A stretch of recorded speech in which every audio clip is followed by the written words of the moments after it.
Elhamdülillahi Rabbil alemin. Ve salatu ve selamu ala nebine Muhammed ve ala alihi ve ashabihi ecmain. 20. hadis. An Abi Mas'udin Uqbata bin Amr al-Ansari al-Badri radiyallahu anhu kâle kâle Nebi sallallahu aleyhi ve sellem inne mimma adrakan nasu min kelamin nubuvveh etil ula idha lem testahi fasna ma şi'te. Ravahul Bukhari. Bukhari'de gelген hadis. Amr al-Ansari деген al-Badri риwayat кылып кабарлайт. Пайгамбар алейхиссалату вассалам айтты деп. Адамдардын пайгамбарлардан жеткен калган сөз, мындай айтканда мурас болуп, мурунку Мухаммад алейхиссалату вассаламга чейинки да пайгамбарлар болгон. Ошодон калган сөз уланып, мурастан мурас болуп уланып келген сөз бар дейт. Ушунга чейин Мухаммад алейхиссалату вассаламда сакталып. Неде? Ида лам тастахи фасна ма шит. Эгерде сен уялбасаң, анда билген ишиңди кыл деген сөз да. Кылган ишиңди кыла бер деген сөз, уялбасаң. Шейх сөзүнүн түшүндүрмөсүн улап ушундай дейт. Бул улуу хадистерден пайгамбар алейхиссалату вассалам кыска сөз айткан, көп пайда, көп маани камтыган сөз. Мындайча айтканда, ида лам тастахи дегени уялбасаң деген адамдын табияты таза болсо, фитраты таза, Аллах Таалам берген нерседе адамдын табиятында фитрат таза болсо, уялуу деген сыпат бар. Уялуу, тартынуу деген сыпат. Ушул сыпат адамда эмнелерден тосот? Жанындай жаман кылыктардан, жаман адаттардан, жаман адамдын акылына сыйбаган бузук иштерден тыюучу Аллах берип койгон бир белек адамдын сыпатында. Байкасаңар, күнөө иштерде, жаман иштерде кээде адам билбейт ушунун жаман экенин. Аяттан же хадистен, шарияттан билбей эле, бирок анын табиятына дал келбейт. Ошону жасаштан уялуу тосуп турат, тартынуу тосуп турат, кыжалат тосуп турат. Ушул нерсе адамда болсо, дайыма жакшылыкта жүрө берет. Себеби бул нерсе көп балелерден тосот. Ал эми бул нерсе уяттуулук, тартынуу деген сыпат адамда жоголсо, акылга сыйбаган чоң күнөө иштерди жасай берет. Себеби ушул ыйман кээде угасың да, бул чоң күнөө, бул болсо шариятта тыйылган, муну Аллах Таалам арам кылган, пайгамбар алейхиссалату вассалам жек көргөн десе, биз ошол ыймандын негизинде ошону таштайбыз. Ыймандын негизинде ошону кылбайбыз. Так ушундай адамдын ыйман мен кандай болсо, ошондой уяттуулугу да. Уяттуулугу ошентип адамга сигнал берип турат, кадимкидей. Эмнеге болбоорун билбейт, бирок аны кылгандан уялат, тартынат. Ошон үчүн пайгамбар алейхиссалату вассалам хадисте эмне деген? Вал хаяу шу'бату минал иман деген. Уялуу ыймандын бир бутактарынан дейт. Ыйманды билесиздер, 70тен ашык бутагы бар. Ар бир жакшы сыпаттар менен өзүнүн бутактары бар, шактары бар. Мына ошонун бири уялуу деген сыпат. Эми уяттуулугу азайган сайын адамдын эмнеден кабар берет? Значит, ыйманы азайып атат деген сөз. Ыйман канчалык азайган сайын уяттуулук да ошончо азаят. Адам уялбай калса, анда ыйманы түшүп барат. Эгер адамдын уяттуулугу көбөйгөн сайын ыйманы да өсө берет. Экөө аябай эриш аркак бири-бирине байланган нерсе. Эгер уялбасам, аз мен уялбай койсом, бардык нерсени кыла берүүгө мага уруксатпы деген суроо келет. Себеби хадисте айтып атпайбы, уялбасаң, билген ишиңди кыла бер деген. Эмне бул? Мага ыктыярбы? Выбор берилип атабы мага? Ыктыяр берилип атабы? Жок, бул тахдид деп кой. Тахдид деген Аллах Таалам коркутуп, бул вахийде коркутуу бар. Каалаганыңды кыла бер деген сөз коркутуу. Билесиңерби, кээде адам сөзүн укпаса, анда билгениң кыл деген, билгениң кыл деген эмне деген сөз? Ал ыраазы болуп айтып атабы? Нурас мени укпасаң, өзүң жолуң тандай бер деген сөз да. Бул коркутуу, нааразы болгондуктан айтылат. Куранда да Кахф сүрөсүнүн 29-аятында Алла Таала дейт: "Фаман шаа фалюмин, ва ман шаа фалякфур" деген. Силердин араңардан каалаганың момун болсун, мусулман болсун, каалаганы капыр болсун. Бул жерде да ыктыяр берип атабы? Жок, ыктыяр эмес. Эмне? Алла Таалам коркутуп атат. Момун болсоң да, имандуу болсоң да өзүңө жакшы, пайдаң өзүңө кайтат. Капыр болсоң дагы зыяның өзүңө кайтат. Биз Аллах Таалам эч кандай эч нерсе зыян да, пайда да бере албайбыз. Аллах Таалам бизге муктаж эмес, ибадатыбызга да, кутурганыбызга да. Аллах Таалам бизди кемитип койбойт. Мына ошондой формада айтылган да бул жерде. Ыктыярдуу түрдө эмес, коркутуу түрүндө айткан. Анын экинчи мааниси чыгат кээде, билгениң кыл деген, кээде адамдын табияты таза болсо, кайсы нерсени кылса, ал уяттуулугунан. Кайсы нерсени кылбай койсо, кылгысы келбей атса, уялгандыгынан. Кээде уятты айтпадыкпы, ыймандай кылып адамды туура эмес ишти өзүң кыжалатып болосуң. Ошон үчүн хадисте биринде келет, силер коомуңарды эң урматтуу кишиден уялгандай уялгыла Алла Тааламдан деген. Жалгыз калганда, адамдар көрбөгөндө адам кандай иштете алат? Аллахтын көрүп аткан көзөмөлүн эске аласыңбы деген сөз. Үйүңө келип бир урматтуу адам келип сен менен сүйлөшүп карап отурса, ал жок кезде жаман кылыктарын кыласыңбы? Кылбайсың да. Мына ошондой абалда Аллах Тааламдан уялгыла деген. Мына ошондуктан уяттуулук деген бул улуу адамдагы сыпат. Ушул эле өзү эле канча деген бузуку жаман иштен тыйып коет. Ар бир күнөө боло турган жаман иштерден тыят. Эгерде адамда уяттуулук жоюла турган болсо, Кудай сактасын, көп балени үстөчүт. Себеби уят менен ыйман кандай? Бири-бирине байланган. Уят кетсе ыйманды тартып кетет болду. Ыйман кетсе уят кетет. Ушул экөө аябай эриш аркакан. Мына адам уялбаса жалган сүйлөйт, кыянат кылат, мейли арак ичет, зына кылат, урлук кылат, мындай чыкканда бет деген калбай калат. Эл эмне дейт деп коет го бизде кыргызда. Ушул сөз да бул уяттуулуктан келип айтылган. Бул жана шариятка каршы келсе деле бир нерсени кылыштыктан Аллахтын назарына эмес, элди эмне дейт деп кээде азыр күнөө ишке колдонуп калды да. Эл эмне дейт деп жок. Бул жерде ушу уят, адамдардан да уялыш керек. Кээде адам күнөө иш кылат. Кээ бир адамдар ушул күнөөнү элге жарыялап алат, уялбайт. Бул уже уяттуулук кетип калган. Кээде адам адамдык касиети менен бир күнөө иш кылып алат, бирок аны жакшырат. Бул жакшыбы жаманбы? Бул жакшы нерсе, уялып атат ал. Ошол уят туура эмес кылып алган жашырганы бул уже уят. Ошону Аллах Таалага өкүнүп тобо кылып жашырып ушу менен калып калат Алла Таала. Эч кимге көргөзбөйт. Ал эми уяттуулук келип кеткен адам эмне кылат?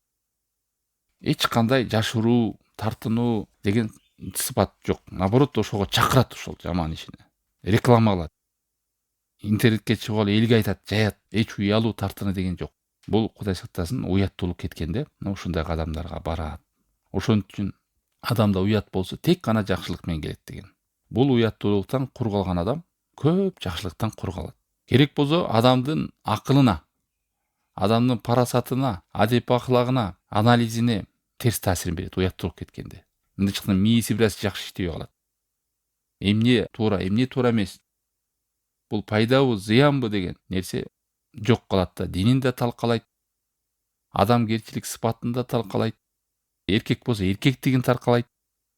Аял болсо аялдык намысын, урмат, сыйын талкалайт. Ошон үчүн көргөнсүздөр, кээ бирлер намаз окуп жүргөн эле мусулмандар анан жанагы батышка барып же бир туура эмес топторго, жамаатка кошулуп алып, жаман адамдарга кошулуп алып, уяттан кеткенде кандай адам кадамдарга барат, капырлар кылбаган иштерге барып калат да. Көрдүңөрбү?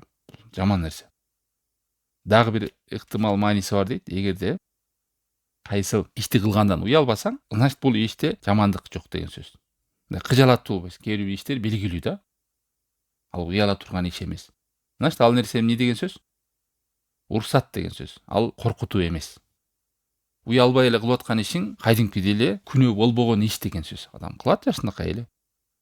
Ага сенин мындай табиятың, фитратың мындай бир кыжалат. Кайсы иште кээде адам табият таза болсо кыжалат болуп, жашынып, көргөзбөй билип атса, билгин ал иште бир аз не бар экен? Бир күмөндүү жагдайы бар. Ошон үчүн адам көзүн алаңдатып, жашырып кадам барат. Ошон жашырып кылса да бул да жакшы. Жакшы дегени адамдарга жарыя кылып салгандан көрө. Анан өкүнүп ошону кайтып тобо кылат да. Адат кылып албастан атайлап эмес. Эми бул хадиске тиешелүү айрым пайдаларды, маселелерди эскерип кетейин.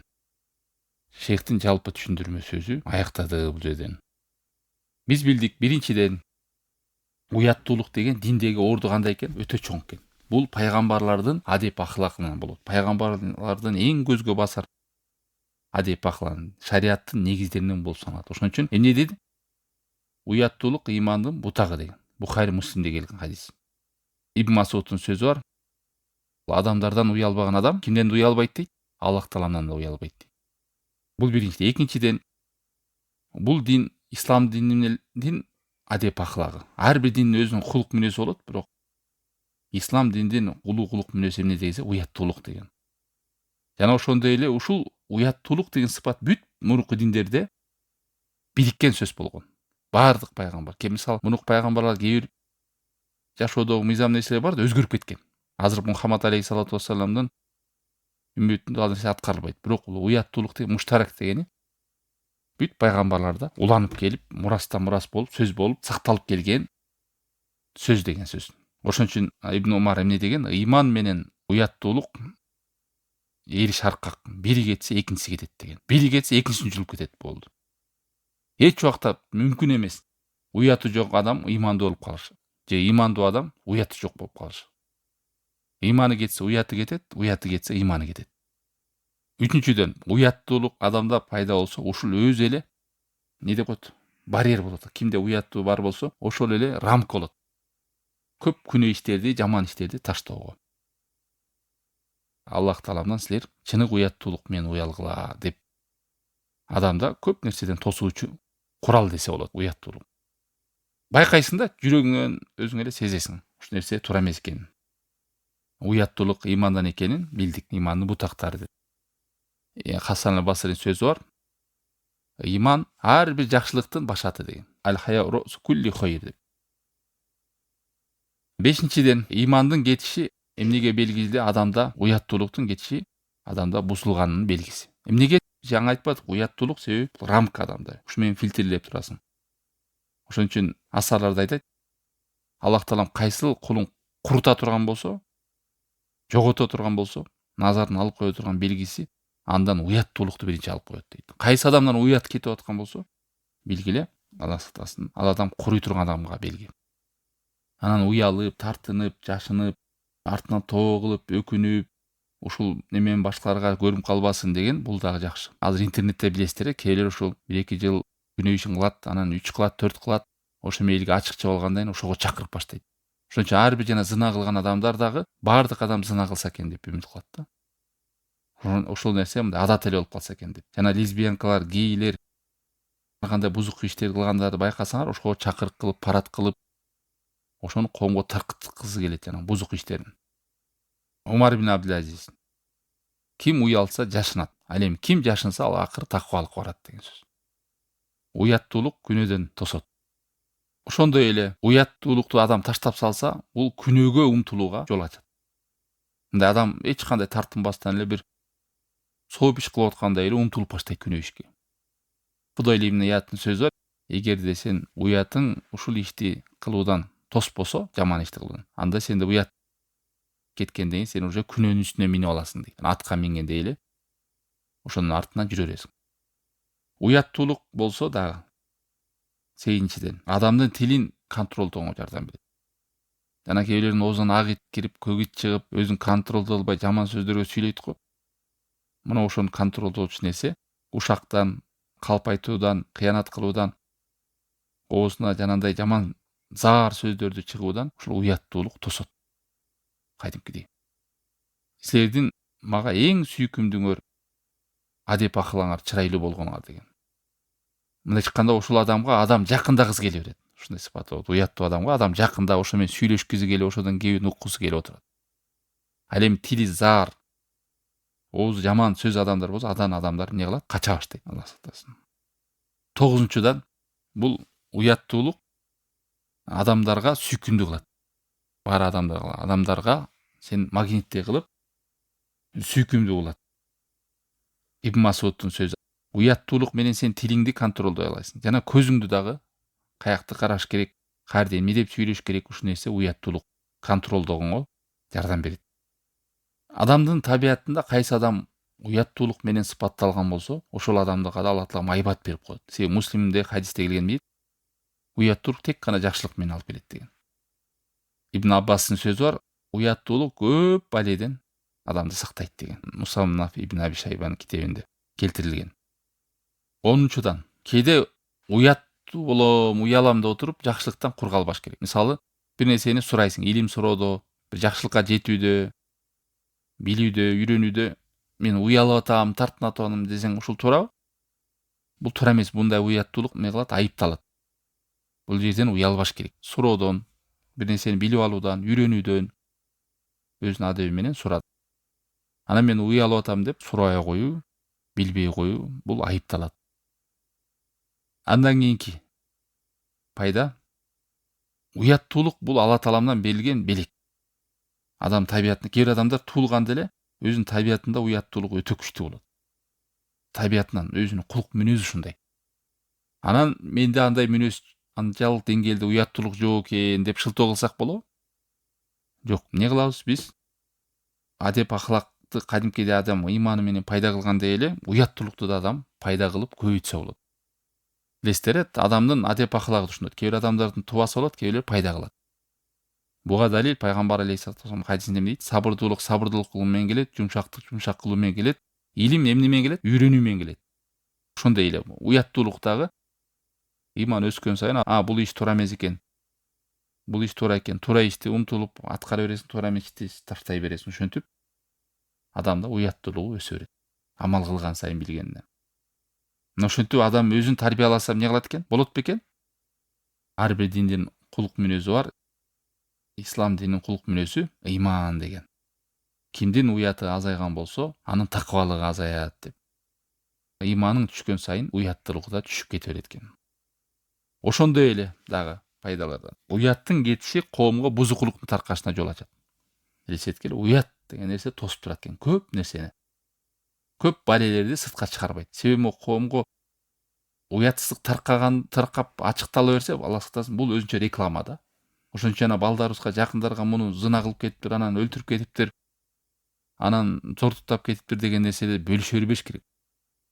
Бул нерсе, ошол нерсени жөнөкөй бир адат, жаңылыктай кылып адамдарга, боло берет турбайбы ушундай өлтүрсө? Ушундай бузук ишти кыла берсе болот деп адамдын мүнөзүнө, немесине терс таасирин берет, Алла сактасын. Чоң күнөө иштерди кылууга, жеңил карашка адамдарга кайсы бир деңгээлде терс таасирин берет. Кулагы менен угуп берет, көзү менен көрө берет, кийин ал нерсе эмне болуп калат? Жөнөкөй адат болуп калат, Алла сактасын. Ошон үчүн уяттын кетиши коомго бузукулуктардын таркашына себеп болот. Суфьян Сауринин сөзү бар экен, уяттуулук деген бул сенден бир жаман сөздүн чыгып кетишинен коркушуң дейт. Сенден бир жаман кылык, же жаман кадам, же жаман сөздүн чыгып кетишинен тартынганың, бул дагы уяттуулук деген экен. Кыскасы, уяттуулук сенде бир тараза да. Ушул өзү эле бир жамандык менен жакшылыкты жасоодогу бир тараза. Жакшылык ишке жүрөгүң тартат, жүрөгүң тынчтыкта болот. Жаман ишке жүрөгүң кысылат, уяласың, тартынасың. Билгин, ал нерсе не то. Уяттуулук адамдын аброюн, урмат-сыйын сактоого чоң кадамдардан. Али радиаллаху анху сөзү, адамдын эң жакшы айбатын сактап турган нерсе бул уяттуулугу деген. Уяттуулуктун кетишкенде бир адамга эки жүздүүлүккө дагы байланышы бар. Себеби хадисте айткан пайгамбар алейхиссалату вассалам, мунафыктын 4 белгиси бар деген, билесиздер, сүйлөсө калып сүйлөйт, убада кылса аткарбайт, аманатка кыянат кылат, анан 4-үнчүсү, эгерде талашып кетсе эмне кылат? Бузукулук кылат. Оозунан ак ит кирип, көк ит кирип, Кудай сактасын, ар кандай зыян берүүчү кадамдарга чейин барат ошол адам. Ушул жерде мунафыктан да эмне тосуп турат десе, уяттуулук. Эгер адамда уят болсо, сүйлөшүүбүз да, диалогу дагы эмне болот экен? Иреттүү болот деген сөз. Ажылдап сөзгө кеп бербей, Алла сактасын, ошондой туура эмес кадамдарга барбайт деген сөз. Пайгамбар алейхиссалату вассалам момунду мактап, сыпаттап, андан кийин мындай болуш мүмкүн эмес момун деп четке каккан. Момун адам лаанаттануучу болбойт. Заар тилдүү болбойт деген. Жанагынтип оозунан жаман сөздөрдү сүйлөп, ошондой кадамдарга барбайт деген. Бул дагы эмне кыла? Уяттуулукту кетирүүчү нерсе.